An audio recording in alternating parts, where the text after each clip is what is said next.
Good morning, ladies and gentlemen. Welcome to Professor Ming's Strategic Insights. The topic I want to talk about today is called pelagic fishery. Upon hearing this term, you may be alarmed and ask me, aren't you a political scientist? How can we pick such a topic? You don't know nothing about it. Yes, I have to admit, my knowledge about modern fishing or commercial fishery is rather limited. So this is something I'm not familiar with. But let me put it this way. When I first saw this term on the newspaper, on Communist China's newspaper, or in their web paper released by their official news agency, I thought it was a fishing thing, something about fish, about catching fish and something like that. So I didn't pay much attention. But then I could not hold up my curiosity. So after glancing the title of the article, I quickly glanced through the content of the article. Then I realized that I was wrong. So it is not a fishing thing. It is rather a, how should I call it, a social phenomenon or even a judicial phenomenon. So you may be surprised, but allow me to explain. The term pelagic fishery is not a new one, actually. It came out about 2-3 years ago, but that was not very popular because the phenomenon hasn't been widespread, but it has been quite popular and been spread around China, almost all over China. So people talked a lot about it. So after all, what does this pelagic fishery mean? It means in Communist China, anywhere, somewhere in China, a group of policemen, usually police officers of a certain county, of a certain province, they go out of their own jurisdiction, usually to other provinces. They go out of the jurisdiction, and then they identify, and then they try to arrest the owner or the owners or even the employees of a certain company and charge them with a fabricated criminal charges. Usually it's like, you're selling fake goods and you have problem with your credits and you're involved in some kind of case of fraud, things like that. So they'll arrest the people, arrest the guy or even the persons in the company and put them into custody and then ask them to pay a fine. The amount of the fine is generally very huge, very, very big, in tens of thousands or even tens of millions or even larger amount of money. So this is what it refers to, pelagic fishery. So this pelagic fishery has become a very popular and very hot topic in Chinese newspapers and news media and all kinds of reports. According to one inside notice issued by Guangdong province, one of the southern provinces, in earlier this year, actually earlier last year, 2024.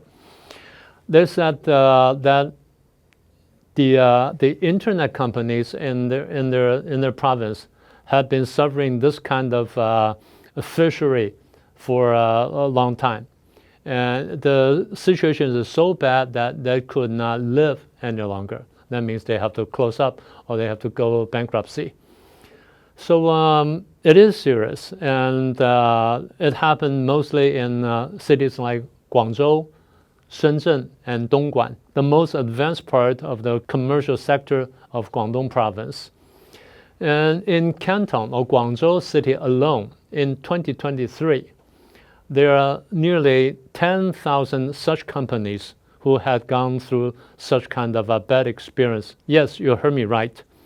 Just in 1 year, in one small place, there are nearly 10,000 companies who had gone through such bad experience.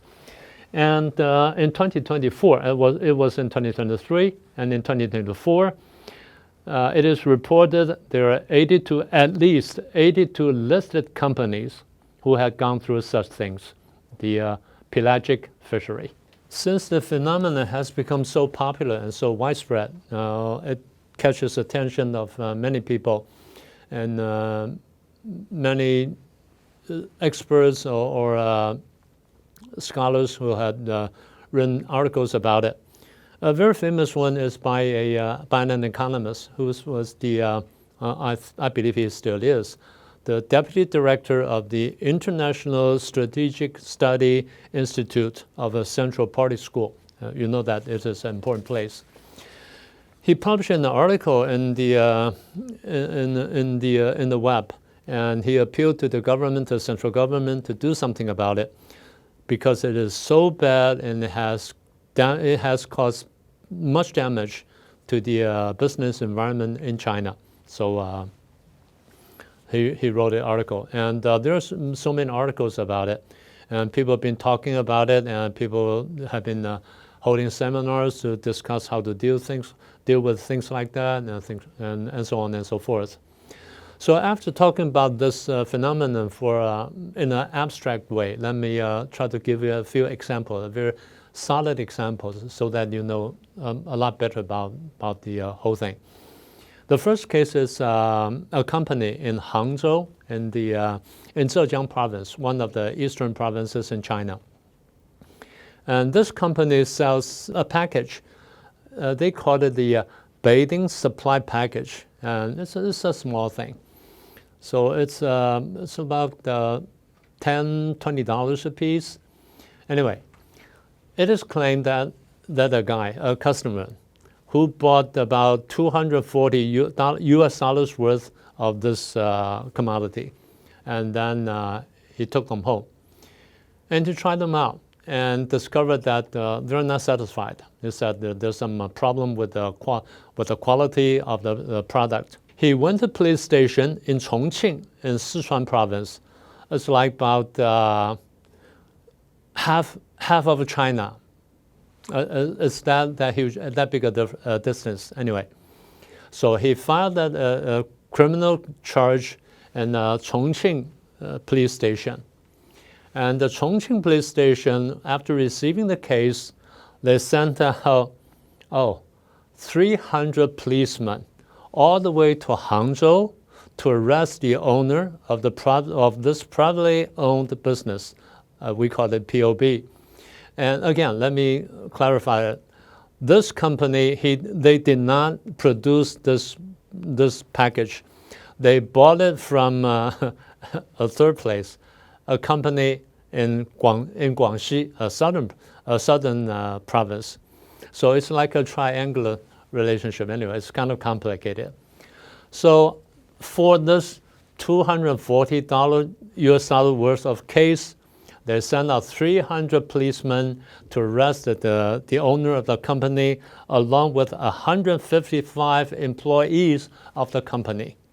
And then they impounded, and then they fined the company up to about 200 million Chinese dollar. It's like about, let me see, 30 million US dollars. How about that? So it's like, I don't know, it's a huge amount of money. So that's first case. Second case is, it happened in Henan province, one of the northern provinces, a little bit to the center, and somewhere below the Inner Mongolia. Anyway, there's a guy who's a collector who collects antiques and something like that.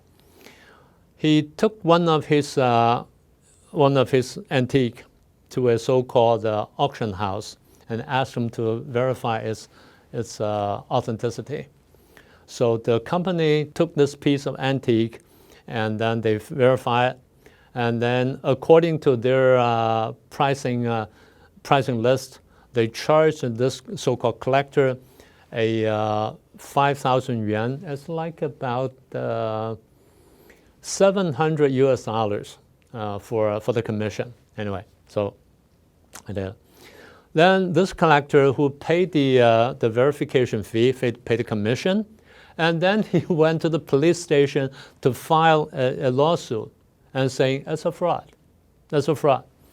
So the policemen from this Henan province, They went all the way to this company who was located in Shenzhen, in Guangdong. It's like, again, half of China, again. The policemen came to this Guangdong came to this city in Guangdong, in Shenzhen. They arrested 47 employees of the company. And then the funny thing is, the court found the company guilty, and they fined them, and they impound the company's asset up to that's a big amount of money, up to $10 million worth of assets of the company. So include the court is also included in the case. The third case also happened in Henan province, the same province. They sent out 1,600 policemen and police officers all the way to Guangzhou, again in Guangdong province, to a very big company, a group, actually a business group.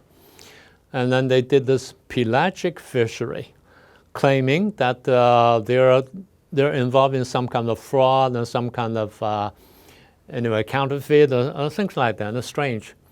So the company said they issued a notice and claimed that more than several dozens of employees have been investigated, and hundreds of them were investigated, and dozens of them are now in custody. The total amount of the money involved in the case is about like less than $100,000. But Henan policemen, they went to Guangzhou and they went to Shenzhen to this company. They freeze 64, you hear me right, they froze 64 bank accounts of this company, and total amount being frozen is like $100 million. So the company or the group, the entire group, almost went bankruptcy. So you know how bad the situation is like. It's not difficult to imagine what would happen after that. So where the companies were housed, they had to do something to so-called protect their own business, or the business or the companies in their own provinces. So for the foreign audience, try to imagine if some policeman or some police station from, say, North Dakota State, and then they go all the way to the state of Florida, and then they identify a company who's rich enough, but who's also fragile enough, and they go there to arrest the owner of the company, along with some employees, dozens of employees, and freeze their bank accounts, and then impose a huge amount of fine on them. Well, what would you think? What would you think? So isn't that strange? Isn't that kind of ridiculous in such a country? So it's only natural for us to imagine that what would happen afterwards. So in some cases, some provinces had announced some regulations against such pelagic fishery, saying that nobody's allowed to do that to companies in our own province. So it's like that. And then there are some worse cases. For instance, in a case, it happened in Zhejiang province, as we mentioned before, a eastern province. They just published the case. It happened about 2-3 months ago. The case goes like this. They had caught two policemen or two police officers from other province who came to their province and do such pelagic fishery. And they claim it's illegal. They arrested these two police officers and put them into jail and sentenced them to several years in prison. I don't know what happened afterwards because it hasn't been reported after that, but that's so much we heard about it. So this is serious. This is really serious. Imagine if it happened, like I said, if it happened in the United States, what would you think about the United States judicial system, and among other things? So this kind of things that reminds us that it seriously undermines the authority of the judicial system of this country, or at least of this province, and the provinces involved. So the law enforcement body have become bandits. We cannot tell the difference between a burglar, a bandit, and a police officer or a law enforcement officer. And that's the first take. The second take is in some provinces, they even invented a new thing, a new measure. They called it protective arrest, or sometimes they call it preemptive arrest, meaning that if the owner of a certain company who feels that he's in danger of such fishery, and he goes to the police station and then file a case, the police station of this province will arrest him right there, just for the sake of protection. Again, this is weird, and this is really unheard of in other civilized countries, and that's the second thing. So the third thing is we see the emergent infightings, or the internal strifes. It's like an outright power struggle or internal strife among these bodies or these government agencies. It also reflects that the serious deterioration of financial situation of local governments all over China, because this is very common. If in a short period of time there were about 10,000 cases happening in just one small city of Guangdong, then you know how bad the situation is all over the country. It also reflects that the central government may be experiencing a deterioration of their financial situation. Otherwise, they'll jump in and try to ease the case with some kind of measures. But they haven't done much about it. So that's why it has been more than 2 years, and it's getting worse and worse. The last one is, well, of course, it's a serious deterioration of the business environment. We pointed out before in our previous programs, we said in recent years there are some companies, be them foreign, Taiwanese, Korean, Japanese, or even local, the Chinese companies are fleeing from the country because the business environment is going bad. It's deteriorating rapidly, not only financially, not only judicially, but it could be it could be life-threatening. So that's why people are afraid of doing business there, and that also adds to the situation of unemployment in the society, as we pointed out before. So this is a very serious matter, and it's still going on. It is still going strong, and we'll keep watching it, and we'll keep you posted once there are some big cases coming out. And this is what I want to share with you today. And again, if you like our program, please subscribe and relay it to your friends or share it with your friends, and then click the little icon so that you can get a new program simultaneously should we have a new one. And anyway, thank you for watching, and I'll see you next time.